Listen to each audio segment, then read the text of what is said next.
नमस्कार। कार्यक्रम सन्दर्भमा यहाँहरूलाई स्वागत छ। म हरिशरण नेउपाने। हामी सन्दर्भ कार्यक्रममा हरेक दिन फरक फरक विषयवस्तुमा कुराकानी गर्दै आइरहेका छौँ। आज हामी नेपालको शिक्षा पद्धति, यो उद्योग मैत्री, यो व्यवहारिक र यसले समाजमा पारिरहेको पछिल्लो प्रभाव, साथसाथै हामी शेयर बजारमा अलिकति लगानीकर्ता बीच रहेको अन्यलको विषय पनि चिर्ने कोसिस आज गर्नेछौँ। हामीसँग अतिथि हुनुहुन्छ इम्पेरियल बिजनेस कलेजका प्राचार्य प्रजित के तिमल सिन्हा। उहाँ कुमारी क्यापिटल लिमिटेडका कोष व्यवस्थापक पनि हुनुहुन्छ। आउनुहोस्, सर्वप्रथम हामी अतिथिलाई कार्यक्रममा स्वागत गर्छौँ। स्वागत छ यहाँलाई। धन्यवाद। सुरुमा जाउँ, अहिले नेपालको शिक्षा पद्धति र यसले गरिरहेको सामञ्जस्यता कसरी लिनु भएको छ यहाँले? प्रश्नको लागि धन्यवाद। नेपालको शिक्षा पद्धति र प्लस सामञ्जस्यता भन्दाखेरि हजुरले पक्कै पनि यसको व्यवहारिक सामञ्जस्यता कुरा गर्न खोज्नुभएको होइन। नेपालको शिक्षा पद्धति भनेको पहिलेसँग तुलना गर्दाखेरि हामीले पक्कै पनि निकै बढेको देख्न पाउँछौँ। अब परापूर्वकालको कुरा गरौँ, हाम्रो बुवाको हजुरबुवाको पाला कुरा गर्दाखेरि नेपालमा जिल्लामै एकजना दुईजना व्यक्तिहरूले मात्रै एसएलसी भन्दा माथि पढेको पाइन्थ्यो। उहाँहरूलाई चाहिँ स्वतः जागिर पनि पाइन्थ्यो। तर आजभोलिको अवस्थामा शिक्षाको स्तर धेरै बढेको छ। सामञ्जस्यताको कुरो गर्दाखेरि व्यवहारिकतामा कतिसम्म जोडिन सकेको छ भन्दाखेरि जोडिने प्रसङ्गहरू छ, यद्यपि केही बाँकी छ। अझै हामीले नेपालमा केही व्यवहारिक शिक्षा मात्रै प्रदान गर्ने खालका कोर्सेसहरू पनि आएको देखिरहेको छ, जसमा औद्योगिकरणको कुरामा अलिकति केही हेल्प गर्ने कुराहरू छ। सोचे जस्तो नहोला, तर सामञ्जस्यता राख्दै गइरहेछ व्यवहारिकताको पार्टमा र प्लस औद्योगिक पार्टमा पनि। कृषि क्रान्ति पनि देखाउने खालको शिक्षाहरू पनि आजकल विस्तार भएको पाइन्छ। जागिरी मानसिकतामा जुन शिक्षा हिजो परापूर्व कालमा तपाईँले अहिले पनि भन्नुभयो, हजुर, त्यो अवस्था अझै पनि जारी छ भनिन्छ। यस्तो शिक्षाले के देला देशलाई? यस्तो छ, अब जारी छ भन्नुभयो, अब त्यसलाई मैले कम्प्लिटली मैले मात्र होइन कसैले पनि नकार्न चाहिँ मिल्दैन। तर अहिले त्यो मात्रै छ भन्ने कुरो पनि हामी चाहिँ स्वीकार गरिहाल्न पनि मिल्दैन। पहिलेको कुरा के थियो भने अब जागिर जसले पायो अझै त्यहाँ माथिबाट सरकारी जागिर भन्ने कुरो हुन्थ्यो नि त। सरकारी जागिर पाइसके पछाडि उसको समाजले हेरिदिने नजर नै के हुन्थ्यो त भन्दा एकदम उत्कृष्ट व्यक्तिमा आउँथ्यो होइन। विवाह गर्दाखेरि पनि सरकारी जागिर छ कि छैन भन्ने कुरो पहिलो प्राथमिकता पर्थ्यो। तर आजभोलि हेर्नुहोस् त अलिकति कम छ नि त, यो ट्रेन्ड कम छ होइन त। त्यो बरु सरकारी जागिर भन्दा त बरु अलि प्राइभेट एन्टरप्रेनरसिप कतिको उसले होल्ड गरेको छ, प्राइभेट अर्गनाइजेसनमा कतिको उसले पोजिसन अन गर्न सकेको छ, यसले चाहिँ म्याटर गरेको छ। भने जागिरी मानसिकताको जुन कुरा छ, जागिरी मानसिकताबाट अहिले चाहिँ विकास हुँदै चाहिँ त्यो कम चाहिँ पक्कै पनि भएको छ। तर यसको अर्थ के भने हटिसकेको चाहिँ छैन। हाम्रो शिक्षा उद्यमशीलता विकासतर्फ अगाडि बढ्न सकेको छ त? छैन भन्न पनि सकिँदैन। छ भन्ने चाहिँ कसरी छैन? छ भन्ने कुरो प्रशस्त मैले उदाहरणहरू दिन सक्छु। अब हजुरले भने जस्तो तरिकाले जुन प्रश्न सोधाइ छ त्यहाँ चाहिँ अलिक नेगेटिभिटी देखेँ, तर मैले उत्तरमा चाहिँ पोजिटिभिटी ल्याउन खोज्छु। किनभने छैनै भन्ने कुरो त हामीले कसरी गर्न सक्छौँ र? अब उद्योगमा छिर्नको लागि नेपालमा शिक्षाका धेरै आयामहरू प्रवेश भइसकेका छन्। अब हेर्नुहोस्, विभिन्न विश्वविद्यालयहरू नेपालमा हामीले चाहिँ नेपाल अन्तर्गत नै 8वटा 9वटा विश्वविद्यालयहरू छन्। विभिन्न विश्वविद्यालयबाट आएका विभिन्न कोर्सेसहरूलाई ध्यान दिनुहोस् त। औद्योगिक क्रान्ति गर्नको लागि ती कोर्सहरूले धेरै मद्दत गरेको छ। जस्तै हेर्नुहोस् त, आइटी पनि एउटा उद्योगको रूपमा जान्छ। आइटीसँगै मात्रै पढाइ हुने कुराहरू त प्रशस्त छन् नि त, जुन हाम्रो चाहिँ बुवा हजुरबाको पालामा थिएन नि त्यस्ता कुराहरू। यस्ता कुरा बाहिरबाट पढाइ आएका व्यक्ति मात्रै थिए। तर अहिले त्रिभुवन विश्वविद्यालय, पोखरा विश्वविद्यालय, पूर्वाञ्चल विश्वविद्यालय, काठमाडौँ विश्वविद्यालयले आइटीसँग रिलेटेड कोर्सेसहरू छन्। हेल्थसँग रिलेटेड मात्रै छुट्टै कोर्सहरू पनि उत्पादन भइरहेकै छ नेपालमा, हो कि होइन भन्नुहोस् त। होटल व्यवस्थापनका कुराहरू, होटललाई मात्रै एउटा उद्योग बनाएर त्यहाँ पनि पढाइहरू भइरहेका छन्। कृषि क्रान्तिका लागि पनि कृषिलाई पनि एउटा सन्दर्भ बनाएर पढाइका विषयवस्तुहरू देख्न पाइन्छ। अझै त मैले के पाएँ भने ट्युल एउटा नयाँ कोर्स, जस्तै नेपाल भनेको हिमालको देश भन्छ होइन, माउन्टेनको देश भन्छ भने चाहिँ माउन्टेन इन्जिनियरिङ गर्नको लागि पनि ट्युल एउटा नयाँ कोर्स निकालेको छ, जसलाई सोलुखुम्बु जस्तो ठाउँमा त्यहाँ प्र्याक्टिकल मात्रै इम्पोज गर्नको लागि। त्यो पनि त एउटा उद्योग हो नि त। माउन्टेन इन्जिनियरिङ पनि एउटा उद्योग हो होइन भन्नुहोस् त। फिल्म क्षेत्र पनि एउटा के हो त उद्योग हो। भनेपछि हाम्रो यो कलाकारिता बिस्तारै ढल्किँदैछ हो। हजुरले भनेको कुरामा के आइरहेछ भने त्यो लेभलमा सुधार भइसकेको छैन, तर छँदै छैन भन्ने कुरो मैले निराशाजनक स्थिति चाहिँ पाएको छुइनँ है अहिलेसम्म। म एउटा शिक्षासँग सम्बन्धित व्यक्ति भएकोले यति कुरो चाहिँ छ कि भन्ने कुरो मैले महसुस गर्दैछु। अब कसरी अगाडि जानुपर्छ त? जस्तो तपाईँले भन्नुभयो अनुसार यो गति चाहिँ एकदम धिमा भयो भने जुन भन्नुभयो, कसरी जानुपर्छ होला त अगाडि बढ्नलाई? अब गति धिमा भयो भन्ने कुरो गर्दाखेरि अब हो केही हदसम्म हामीले चाहिँ सोचे जस्तो तरिकाले यसले प्रगति गरेको छैन। तर कुनै पनि कुरामा नि ड्रास्टिकली चेन्ज भन्ने कुरो हामीले इमिडिएटली पाउँछौँ भने त्यो भनेको फेरि लड्ने कुरा पनि हुनसक्छ। गति चाहिँ धीमा दीर्घकालीन हुन सक्दैन भन्ने हो। दीर्घकालीन होइन, दीर्घकालीन हुन सक्छ, तर कुरा के छ भने यो गति जुन छ अलि धीमा गतिले अगाडि बढेको कुराले म राम्रै पनि मान्छु। एकैचोटि आएको चिजलाई समाजले फेरि एक्सेप्ट पनि गर्दैन नि त। त्यस कारणले गर्दा यसको आवश्यकता महसुस हुँदै जान्छ बिस्तारै। आवश्यकता महसुस हुँदै गएपछि यसको फेरि सन्तुष्टि पनि त्यो अनुसारले बिस्तारै पाउँदै जान्छ। गति छ, धीमा छ, अलिकति केही अर्थमा अलिकति पेस आउन सक्थ्यो होला, अलिकति मध्यम गतिमा छ, मैले सोचेभन्दा कम पनि छैन र अलिकति जति हुनु पर्थ्यो त्यो पनि छैन, राम्रो चाहिँ भइरहेछ। यो सरकारदेखि सबैले भन्छन् समृद्ध नेपाल निर्माण गर्ने भन्छन्, त्यसको त पहिलो आधार शिक्षा नै बन्नुपर्ने होला, स्वाभाविक हो होइन? अब त्यो आधारमा जानलाई त यो अवस्थाले त पुग्न त धेरै कठिन छ त। होइन कठिन छ, असम्भव त छैन नि। म चाहिँ आज एकदम प्रश्नमा चाहिँ अलि मैले नेगेटिभिटी पाइरहेको छु, केही छैन के, तर म चाहिँ अलि पोजिटिभ कन्सेप्टबाटै मैले अगाडि बढ्नु पर्ला जस्तो मलाई लागिरहेको छ। किन प्रश्नलाई मैले चाहिँ विचार गर्दाखेरि अब नेगेटिभ मात्रै भएर हामीले कुरा गर्दाखेरि हाम्रो श्रोता, हाम्रो दर्शकहरूले के भन्ठान्नु होला, हामी त्यति धेरै पनि नेगेटिभ नकारात्मक भइराख्नु जरुरी छ जस्तो मलाई लाग्दैन। अब पक्कै पनि हामी ठाउँमा चाहिँ पुग्छौँ, अब एउटा समय लाग्ला, पक्कै पनि अप्ठ्यारो त यसमा मैले देखेको छुइनँ खास। तपाईँले भन्नुहोस् त ल, यो पोजिटिभ रूपमै हामी अगाडि बढौँ, के गऱ्यो भने यो सम्भव छ? के प्रसङ्गमा? हामी जब समृद्ध नेपालको रूपमा अगाडि बढ्नलाई कस्तो किसिमको शिक्षा दिनु पर्यो अहिले? अब शिक्षा पनि पक्कै पनि व्यवहारिक हुनुपर्छ। हामीले अब शिक्षासँग अलि केही कुराहरू जोड्दै गर्दाखेरि परापूर्व कालमा अथवा हामीभन्दा अगाडिका अग्रज हाम्रो बुवा हजुरबाहरूले पाइरहेको शिक्षाभन्दा हामीले धेरै चेन्ज अवस्थामा देखिसकेका छौँ अहिले। अब भर्खरकै अगाडिको 2 वर्ष अगाडि 3 वर्ष अगाडिको इतिहासलाई हेर्नुहुन्छ भने पहिले हाम्रो एसएलसी भनिन्थ्यो, जहाँ ग्रेडिङ सिस्टम के थियो भने पर्सेन्टाइल बेसिसबाट आउँथ्यो, ग्रेडिङ थिएन, पर्सेन्टेजमा रिजल्ट आउँथ्यो। तिम्रो प्रतिशत कति आयो भन्दा 80%, 86% अथवा 60%, 45% आउँथ्यो। अब त्यसलाई परिमार्जन गरेर के आएछ, जिपिएमा आइछ, ग्रेडिङ सिस्टममा आछ, जुन चाहिँ के हो त भन्दा विश्वले डिमान्ड गरेको कोर्सको यो ग्रेडिङ सिस्टम हो। अनि त्यसै अनुसारले हाम्रो नेसनल एजुकेसन बोर्डले पनि आफ्नो पर्सेन्टाइल बेसिसबाट ग्रेडिङ सिस्टममा ल्याएको छ। भनेपछि हामीले के भइरहेछ भने ग्लोबल मार्केटमा हाम्रो जब नेपाल छिरिसके पछाडि विश्वस्तरीय तरिकाले हामीले एजुकेसन सिस्टमलाई चेन्ज गर्नुपर्छ भन्ने तरिकाले कोर्सहरू डिजाइन भइरहेका छन् र त्यो डिजाइन भए अनुसारले नेपालमा व्यावहारिकता पनि बिस्तारै आइरहेको छ। यसमा औद्योगिक क्रान्ति गर्ने कुराहरू अनि प्लस व्यावसायिकताका कुराहरू अनि प्लस क्रिएटिभ माइन्डलाई अलिकति ऊर्जा दिने कुराहरू पनि कोर्स चाहिँ हाम्रो चाहिँ तल्लो लेभलबाट पनि सुरुवात चाहिँ भइरहेका छन्। झन् अझै हामीले ब्याचलर लेभलको कुरा गर्छौँ, ब्याचलर लेभल मैले यसलाई सकिहालौँ, ब्याचलर लेभलको कुरा गर्दाखेरि त्यहाँ चाहिँ ठ्याक्क विद्यार्थीले जे पढ्न खोजेका छन् त्यसलाई मात्रै आधार बनाउने कोर्सहरू पनि आएका छन्। पहिले त हाम्रो बिबिएस मात्रै भन्थ्यो, अझै बिए र बिकम मात्रै भनिन्थ्यो, त्योभन्दा नयाँ खालको कोर्स थिएन नि त। आजभोलि हेर्नुहोस् त कति व्यावहारिकतामा जोडिएका कोर्सेसहरू छन्।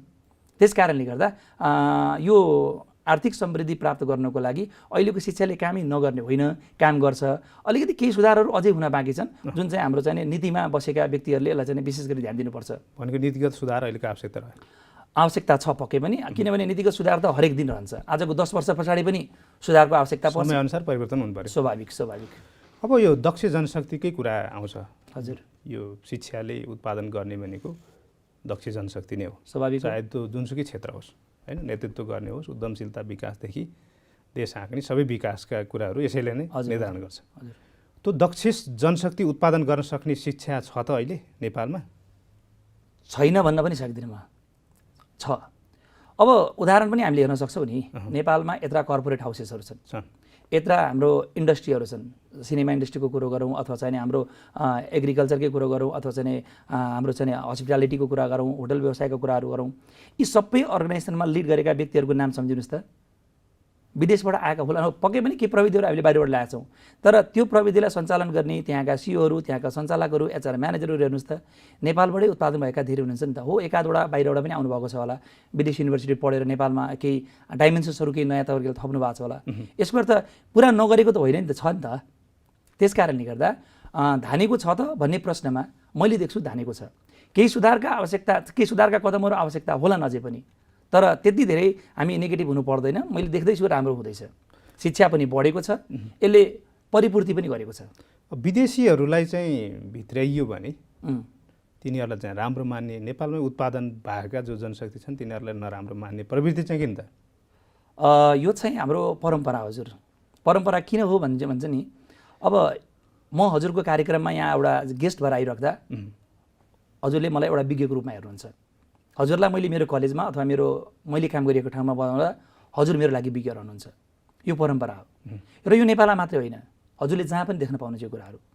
हामीले खेलको मैदानमा पनि यो कुरा देख्न पाउँछौँ, व्यवसाय गर्ने एउटा व्यवसायमा पनि देख्न पाउँछौँ। त्यसको एकछिन, माने मैले यसलाई सकिहालौँ भरे पछाडि यो परम्परा किन, यो प्रविधि किन, अथवा यो चाहिँ ट्रेन्ड किन आइरहेछ भन्ने कुरो गर्दा नि यो भनेको भएन भने नि हामीले चाहिँ बाहिरी हामीले चाहिँ कसरी इम्पोज गर्ने त आफ्नो नेपालमा?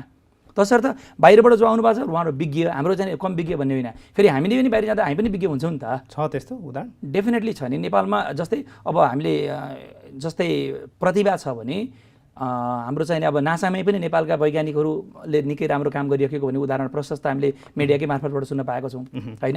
अब युकेमा मास्टर सेफकै हाम्रो चाहिँ अब फर्स्ट रनर अप हुनुभएको हाम्रो चाहिँ समथिङ के नाम सन्तोष समथिङ के थियो क्यार, त्यो पनि त एउटा लिडिङ भयो नि त। भने नेपालको व्यक्ति, नेपालको एउटा विद्यार्थी, नेपालको एउटा व्यक्ति, नेपालको एउटा चेलो, नेपालको एउटा आफूले पढेको शिक्षा आर्जन गरेको व्यक्तिले विदेशमा गएर उदाहरण त दिएका छन् नि। तसर्थ बाहिरको व्यक्ति आउँदाखेरि उसको महत्त्व बढ्ने अनि हाम्रो नेपालकै महत्त्व घट्ने भन्ने कुरो यो परम्परा हो। परम्परा यो त्याग्ने त यो परम्परालाई त्याग्नु पर्छ र यसलाई चाहिँ अलिकति के त अलिकति मिटिगेट नगरे पनि त्यसलाई मिनिमाइज त गर्न सकिन्छ होला होइन। यसलाई चाहिँ पुरै निर्मूलै किन गर्नु पर्यो र मलाई अलिकति पोजिटिभ एङ्गलबाट सोचेँ है मैले। म गलत छ भने मलाई सच्याउनलाई कृपया। यसलाई त्यागिराख्नु पर्ने जरुरी चाहिँ छैन जस्तो लाग्छ मलाई। होइन, नेपालकै जनशक्ति योग्य छन्, हामी नै सक्छौँ, अरू आवश्यक पर्दैन भन्न त सक्नु पऱ्यो नि। प्राथमिकता त दिएकै छ पक्कै पनि नेपालमा। अनि यो कुरोलाई हामीले बाहिरको जनशक्तिलाई यदि भित्राएर ल्याइनु होइन भने अब ग्लोबल मार्केटको हाम्रो अवधारणा कहाँ लागू गरियो त? तसर्थ बाहिरको जनशक्तिलाई हामीले नेपालमा ल्याउने अनि हाम्रो जनशक्तिले पनि बाहिर लाने, बरु अलि ट्रेन्ड चाहिँ बढाउनुपर्छ। मैले बाहिरको जनशक्ति ल्याएर नेपालका व्यक्तिहरूलाई, नेपालका चाहिँ कर्मचारीहरूलाई चाहिँ अलिकति बेरोजगारतिर लाने अनि बाहिरको लागि प्राथमिकता दिने भन्न खोजेको होइन। हाम्रो के भन्छ कल्चरल डाइभर्सिफिकेसन गर्नको लागि पनि हाम्रो केही विदेशी जनशक्तिहरूलाई पनि नेपालमा ल्याएर काम गराइदिए। त्यसले गर्दाले के हुन्छ भन्दा कम्पिटिटिभनेस बढ्छ काममा। र हजुरलाई थाहा छ जहाँ कम्पिटिटिभनेस बढ्छ त्यहाँ प्रोडक्टिभिटी पनि बढ्छ। प्रोडक्टिभिटी इन्क्रिज गर्नको लागि मैले त यो कुरालाई राम्रै पनि देख्छु है, नराम्रो चाहिँ मैले मानेको छुइनँ। तपाईँ एउटा इम्पेरियल बिजनेस कलेज, स्वाभाविक बिजनेस नामै बिजनेस, हजुर तपाईँहरू फोकस के बिजनेसमा? अब हामीले शिक्षा प्रदान गरेर विद्यार्थीहरूलाई एउटा राम्रो तरिकाले शिक्षा क्वालिटी एजुकेसन दिएर हाम्रो लगानीकर्ताहरूको लागि बिजनेस नै गराएको। म त एउटा कलेजको प्रिन्सिपल भएँ। प्रिन्सिपल भएको कारणले गर्दा हाम्रो कलेजको काम के हो एउटा पुलको रूपमा काम गर्ने, किनकि त्यहाँ लगानी गरेरै हाम्रो चाहिँ पक्कै पनि लगानीकर्ताहरू आउनु भएको छ। त्यो कलेजमा जोडिनको लागि अभिभावकहरू आउनु भएको छ। त्यो कलेजमा पढ्नको लागि विद्यार्थीहरू जोडिनु भएको छ। सबैको वेलफेयरलाई इन्क्रिज गर्ने गरी इम्पेरियल बिजनेस कलेज स्थापित भएको छ, जसमा लगानीकर्ता पनि मर्का पर्नु भएन भने विद्यार्थी पनि मर्का पर्नु भएन, अभिभावक पनि मर्का पर्नु भएन। सबैलाई हामीले विन विन रिलेसनसिपबाट अगाडि बढ्ने गरी काम गर्दैछौँ। बिजनेस त डेफिनेटली गर्नु परिहाल्यो नि। होइन, आजको शिक्षाको प्राथमिकता बिजनेसतिर रहनुपर्छ भन्ने हो कि भनेर? होइन, त्यो त्यतापट्टि त्यो गलत तरिकाले नसोचिदिउँ।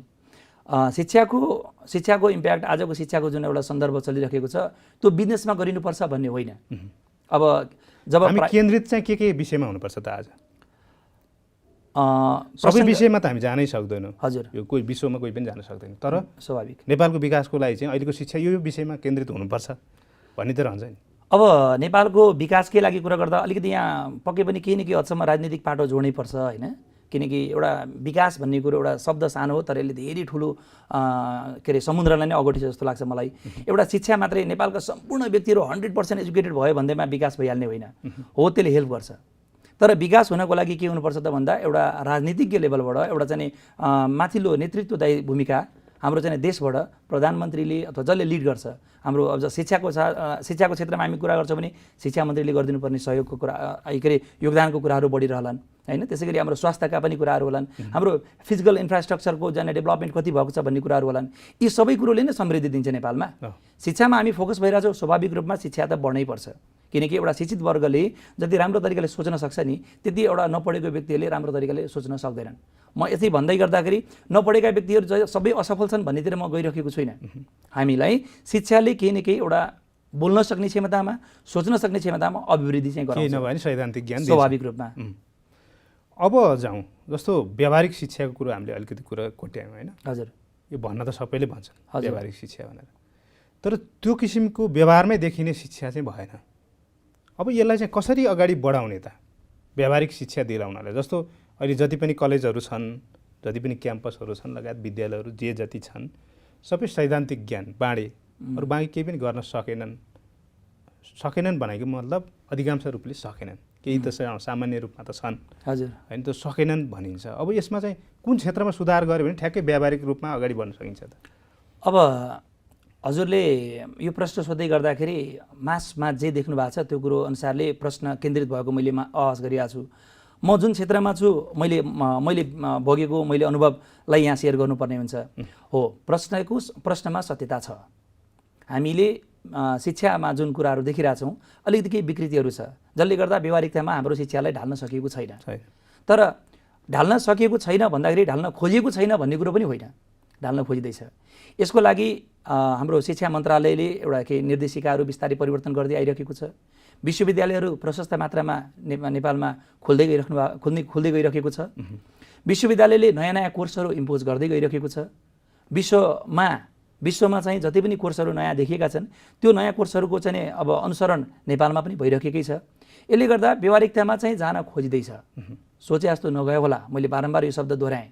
तर यसमा पोजिटिभिटी भएको कारणले गर्दा नै मैले यो कुरा भन्न के लाग्दैछु भने व्यावहारिकतामा छैन भन्ने कुरो होइन, व्यावहारिकतामा जाँदैछ। विश्वविद्यालयले त्यस्ता खालको कोर्सहरू गरिरहेको छ, कसले गरिदिने भन्ने कुरो, कहाँबाट आउने भन्ने कुरो, यी कुराहरू नीतिगत कुराहरू छन्। नीतिगत कुराहरूमा अफकोर्स के गरिदिनुपर्छ भन्नुहोस्। अब नीतिमा परिवर्तन ल्याउनु पर्यो। विश्वमा चाहिरहेको कोर्सहरूको जे जस्तो डिमान्ड छ नेपालमा पनि त्यसको चाहिँ इम्प्लिमेन्टेसन हुनु पर्यो। अब ग्रेडिङ सिस्टमहरू हाम्रो आइसकेको छ। माटो सुहाउँदो रूपले अहिले अगाडि बढ्ने कि हामी विश्वको अरू देशको शिक्षा चाहिँ यहाँ लाद्न खोज्ने त होइन। यस्तो छ, विश्वको शिक्षालाई लाद्ने भन्ने कुरो होइन। अहिले त त्यही देखिया छ। ठिक छ, ओके। हामी अब ग्लोबलाइजेसन छिरिसके पछाडि त यो कुरोलाई व्यावहारिकतामा ल्याउनै पर्यो नि, होइन र? पहिला त आधार टेक्नु पर्यो नि। आधार टेक्नको लागि त हामीले विश्वको आधारलाई हामीले चाहिँ आधारै नमान्ने त होइन नि त। त्यो पनि त एउटा आधार हो नि हरिशरणजी, होइन त? भन्न खोजेको मैले कुरा के भने माटो सुहाउँदो शिक्षा भनेको र के हाम्रो हजुरबाले गरे जस्तो कृषिमा मात्रै क्रान्ति गर्ने र भन्ने कुरा आउँछ। ठिक छ, कृषि क्रान्तिले पनि धेरै आर्थिक समृद्धि पाएका हामीले उदाहरणहरू देखेका छौँ। तर त्यो सँगसँगै हामीले के गर्नुपर्छ, औद्योगिक क्रान्ति पनि गर्नुपर्छ। औद्योगिक क्रान्तिको लागि नेपालको परिवेशमा त्यति धेरै त हामीले देखेका छैनौँ नि त, जुन कुरो त हामीले बाहिरबाट ल्याउनै पर्ने हुन्छ। तसर्थ हामीले आधार माटो सुहाउँदो शिक्षाको रूपमा त्यसका पनि केही आयामहरू पक्कै पनि छन्, अझै थपिँदै पनि छन्। अनि प्लस बाहिर विश्व बजारमा के कुरा देखिएको छ त्यो कुरा हामीले ल्याएनौँ भने हाम्रो जनशक्ति बाहिर टिक्न नसक्ने अनि बाहिरको जनशक्तिलाई हामीले नेपालमा फेरि ल्याउन नसक्ने। यसले फेरि कहाँ हामीलाई असर पार्छ त भन्दा बाहिरको जनशक्ति हाम्रो नेपालमा नआइदिँदा हाम्रो के हुन्छ त, एफडिआईको मात्रा, फरेन डाइरेक्ट इन्भेस्टमेन्ट छ, त्यो पनि घट्दै जान्छ। त्यो घट्दै गएपछि के हुन्छ त, आर्थिक समृद्धिको बारेमा जुन हामीले परिकल्पना गर्दैछौँ त्यसले पनि त कतै न कतै खलल पुर्यायो नि त। त्यस कारणले गर्दा हामीले माटो सुहाउँदो शिक्षामा मात्रै बसिराख्ने दिन चाहिँ छैन। अब पक्कै पनि त्यसलाई टेक्नै पर्छ, आधार त हामीले मान्नै पर्यो। आधार मान्नु पर्यो भन्दैमा यसो गर्न सकिँदैन थियो। यदि तपाईँले आधारमै बस्नुपर्छ भनिदिनु भएको थियो भने मैले सकिहालौँ, आधारमै बस्नुपर्छ भनिदिनु भएको थियो भने तपाईँ जुन ठाउँमा जन्म लिनुभएको थियो त्यो जन्म भएको ठाउँमा आफूले सेवा गरेर बस्नु पर्थ्यो। आज काठमाडौँमा यस्तो सफल कार्यक्रम चलाउने हैसियत तपाईँसँग पनि आउँदैन थियो होला र यो कार्यक्रममा निम्तो पाएर मैले बोल्न सक्ने हैसियत पनि मलाई आउँदैन थियो होला। हो, आधार छ पक्कै पनि, तर विकासका केही आयाम सोध्नको लागि केही अगाडि जानै पर्छ हामी। अब देश सुहाउँदो शिक्षाको कुरा गरेँ अब मैले। हजुर, ठिक छ। तपाईँसँग अब तपाईँसँग अलिकति यो सेयर मार्केटको विषयमा पनि अलिकति जान तपाईँ कुमारी क्यापिटल लिमिटेडको कोष व्यवस्थापक, जोखिम व्यवस्थापक हुनुहुन्छ। हजुर, अहिले कुमारी क्यापिटल लिमिटेडले म्युचुअल फन्ड निष्कासनको तयारीमा छ। हजुर, शुक्रबारदेखि आउँदैछ। हजुर, खास नेपालीले म्युचुअल फन्ड बुझ्न नसकेको हो कि पछिल्लो समय भनिरहेको छु। खास चाहिँ यो के हो, नेपालमा म्युचुअल फन्डबारे तपाईँहरूले बुझाउन नसकेको अवस्था हो? अब यसको पनि के छ भने योसँग रिलेटेड शिक्षा भनेको बिस्तारै बढ्दै गइरहेछ। अब हामी विद्यार्थी हुने कालमा मास्टर्स पढ्दाखेरि नै पनि सेयरसँग सम्बन्धित जानकारी हामीलाई मास्टर्स पढ्दासम्म पनि थिएन, किनभने हामीलाई ज्ञान कसैले नदिएर अथवा हामीले त्यस बारेमा चासो नलिएर पनि हुनसक्छ। अब अहिलेका विद्यार्थीलाई ख्याल गर्नुहोस्, अलिअलि थोरै चासो लिन खोजेको पाइन्छ। हामीले ब्याचलर पढ्ने विद्यार्थीलाई भर्नामा लिन्छौँ। ब्याचलर पढ्ने विद्यार्थीलाई भर्नामा लिँदै जाने क्रममा 40% विद्यार्थीहरू, 40 पनि नभनौँ 30% विद्यार्थीहरूलाई केही मात्रामा जानकारी, सब लेभल जानकारी छ, तर बाँकी 70 म्युचुअल फन्डकै विषयमा होइन। म त्यहाँ जोडिँदैछु। म्युचुअल फन्डमा म प्रसङ्ग ल्याइहाल्छु ट्याक्कै। भने चाहिँ जानकारी छैन। अब म्युचुअल फन्डले गर्छ के, र म्युचुअल फन्ड भनेको के हो भन्ने कुरोलाई मैले जोड्दै गर्दा म्युचुअल फन्डले हाम्रो सेयरको बारेमा थोरै ज्ञान भएका विद्यार्थीहरूलाई अथवा कुनै पनि व्यक्तिहरूलाई, म शिक्षामा गएकोले विद्यार्थी भन्न आयो, कोही पनि व्यक्ति होस्, चाहे त्यो पढिरहेको होस् अथवा पढाइ रोकिसकेको व्यक्ति, म्युचुअल फन्डको माध्यमबाट हाम्रो सेयर मार्केटमा उसले आफूलाई प्रवेश गराउन सक्छ। म्युचुअल फन्ड भनेको एउटा के हो त भन्दा सुरक्षित लगानी गर्ने एउटा आधार हो, जसमा आफूसँग भएको थोरै लगानी, यदि मसँग 1000 रुपियाँ मात्रै छ भने म्युचुअल फन्ड भनेको 10 रुपिजमा किन्न पाइन्छ, एकचोटि 100 वटा किन्न पाइन्छ भने चाहिँ 1000 रुपियाँलाई लगानी गरेर त्यो 1000 रुपियाँ भनेको डिफ्रेन्ट ठाउँमा मैले लगानी गर्ने एउटा आधार चाहिँ मैले टेक्छु। त्यहाँबाट बिस्तारै मैले ज्ञान आर्जन गरिकन सेयर मार्केटको बारेमा के हो भन्ने कुरो बिस्तारै बुझ्न चाहिँ पाउँछु। बुझ्नलाई मात्रै हो म्युचुअल फन्ड? होइन, यो त आफूले लगानी गर्ने कुरो। जस्तै मानौँ न, अब यदि मसँग पैसा छ, मलाई कुनै पनि जानकारी छैन, अब मसँग पैसा छ भने त्यो भएको पैसालाई मैले के गरेँ त, मैले 2-3 वटा काम गर्न सक्छु। नम्बर 1, म ब्याङ्कमा लगानी गर्ने, ब्याङ्कमा मैले जम्मा गरिदिने, हुनसक्छ सेभिङ डिपोजिट अथवा एफडी, मैले फिक्स्ड डिपोजिट गर्न सक्छु। अथवा मैले कुनै व्यापार बिजनेस गर्छु, व्यापार बिजनेस गर्नको लागि पनि फेरि जोखिम छ, हेर्नुहोस् होइन। अथवा मैले सेयर मार्केटमा लगानी गर्ने भन्ने कुरा आउँछ। सेयर मार्केटमा सुरुमै वात्त जान त नसकिएला, र तर सेयर मार्केटको बारेमा हामीले विचार गर्दै जाँदा त्यो त हामीले एनालाइसिस गर्दै गएपछि नराम्रो कुरो त होइन नि त। त्यसो भएर त प्रवेश कहाँबाट गर्ने त भन्दाखेरि जोसँग बिल्कुल ज्ञान छैन तर मैले लगानी गर्नुपर्छ भन्ने भावना छ भने त्यस्ता व्यक्तिहरूको लागि म्युचुअल फन्ड भनेको एउटा वरदान जस्तो। तपाईँले यसो भन्दाखेरि म्युचुअल फन्डमा लगानी गरेपछि डुब्दैन, केही पनि जोखिम रहँदैन भन्ने हो? स्वाभाविक हो, एकदमै जोखिम फ्री यो एउटा फन्ड हो। जसले किन जोखिम हुँदैन भन्ने कुरो गर्दा यो भनेको म्युचुअल फन्ड भनेको विविध तरिकाले हरेक क्षेत्रमा, यस्तो लगानी गर्ने क्षेत्रमा एनालाइसिस राम्रोसँग गर्ने एउटा व्यवस्थापकहरूको अन्डरमा, र व्यवस्थापकहरूले लगानी गर्ने मात्रै होइन, हामी जस्ता कोष सुपरविजेक हामी म एउटा जुन कुमारी इक्विटी फन्डमा, कुमारी क्यापिटलको इक्विटी फन्डमा जहाँ आबद्ध छु, त्यहाँ म मात्रै होइन, म जस्ता 5 जना व्यक्तिहरू कोष सुपरविजेकको रूपमा हुनुहुन्छ। उहाँहरूले पनि के गर्नुहुन्छ त, यो क्षेत्र सुरक्षित छ, यो क्षेत्र सुरक्षित छैन भन्ने कुरो विभिन्न तरिकाले हामीलाई अवेर गराउँदै गर्नुहुन्छ। हाम्रो त्यहाँ लगानी गर्नको लागि हाम्रो जो व्यवस्थापक हुनुहुन्छ उहाँहरूको लागि। यसले गर्दा के भयो त, एकजनाको आँखाले मात्रै होइन नि, त्यहाँ 10 जनाको आँखाले हेरिरहेको हुन्छ कुन क्षेत्र सुरक्षित छ, कुन क्षेत्र सुरक्षित छैन। अर्थात् सुरक्षाको मात्रा त्यहाँ अलिक बढी भयो। अब सुरक्षाको मात्रा बढी भइसकेपछि ब्याङ्कमा राखेको भन्दा इन्ट्रेस्ट पनि बढी भयो। अर्थात् यसले के गर्यो त भन्दाखेरि छरिएर रहेको साना साना रकमहरूलाई यसले बढीभन्दा बढी रिटर्न दिनको लागि यो इक्विटी फन्ड अथवा चाहिँ म्युचुअल फन्डले तपाईँहरूलाई हेल्प गराएको हुन्छ भन्ने कुरा हामी जानकारी गराउन खोज्छौँ। तपाईँहरूले यो एकत्रित रूपमा पैसा लिनुहुन्छ र सुरक्षित लगानीको ठाउँमा लगानी गरिदिनुहुन्छ र उहाँहरूलाई बेनिफिट दिनुहुन्छ? डेफिनेटली हजुर। जस्तो अहिले सरकारले बुझ्न नसकेको अर्को विषय पनि छ कि, जस्तो सरकारले साधारण सेयर जो आइपिओ भनिन्छ, आइपिओ र म्युचुअल फन्डमा के फरक छ भनेर पनि बुझ्न सक्नु भएको छैन कि? राम्रो प्रश्न हो, किनकि हाम्रो म्युचुअल फन्डको अवधारणा बिस्तारै भर्खर आइरहेको छ। अब 16-18 वटा कम्पनीजहरूबाट म्युचुअल फन्डहरू नेपालमा चलिरहेका छन् होइन, आउने क्रममा पनि छन्, अझै छन् प्रशस्त। अनि आइपिओ भनेको इनिसियल पब्लिक अफरिङ भन्छ। आइपिओमा हामीले साधारण सेयर हामीले पाउँछौँ। अब आइपिओबाट हामी सेकेन्डरी मार्केटमा पनि जान्छौँ। म्युचुअल फन्ड र यो साधारण सेयरमा फरक के भने यो पनि एउटा सेयर नै हो, तर हामीले एउटा कम्पनीबाट लिएको सेयर हो जसको सेयर मूल्य परल मूल्य भन्छ 10 रुपियाँ हो भने हामीले साधारण सेयरमा जाँदाखेरि जनरली हामीले 100 रुपिस देख्न पाउँछौँ।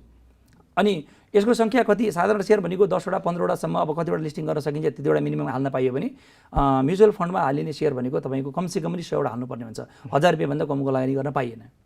जोखिम यतापट्टि कम छ भने यतापट्टि साधारण सेयरमा लाग्दाखेरि अलिक जोखिमको मात्रा बढी देख्न पाउँछौँ। आइपिओमा जोखिम बढी हुन्छ? आइपिओमा जोखिम कम हुन्छ, तर आइपिओ सँगसँगै हामी त अब सेकेन्डरी मार्केटमा पनि जान्छौँ नि त, त्यहाँ पनि जान्छौँ। अब आइपिओमा चाहिँ जोखिम हुन्छ भन्ने कुरो त अब कमै हुन्छ नि त। आइपिओमा त हामीले त पऱ्यो भने हाम्रो आउने हो र हामीले जतिमा लगानी गरेको हुन्छ त्योभन्दा डेफिनेटली बढी पैसा पाउँछौँ, त्यहाँ पनि त जोखिम छैन। तर एनालाइसिस गर्दै गर्दा हामी त सेकेन्डरी मार्केटमा छिर्ने पनि प्रयास गर्छौँ। सेकेन्डरी मार्केट छिर्नको लागि हामीले चाहिँ नि म्युचुअल फन्डबाट जाने हो भने हामीलाई धेरै कुरो ज्ञान आउन सक्छ। किन र कसरी ज्ञान आउँछ भन्ने कुरो पनि म जोडिहाल्छु हो, एकदम स्वाभाविक रूपमा। जस्तै हरेक महिनामा लगानी, जस्तै मानौँ अब म एउटा चाहिँ केही पनि नबुझेको लगानी गर्दा मैले एउटा म्युचुअल फन्डमा लगानी गरेँ अथवा मैले कुनै पनि म्युचुअल फन्डमा लगानी गरेको छुइनँ।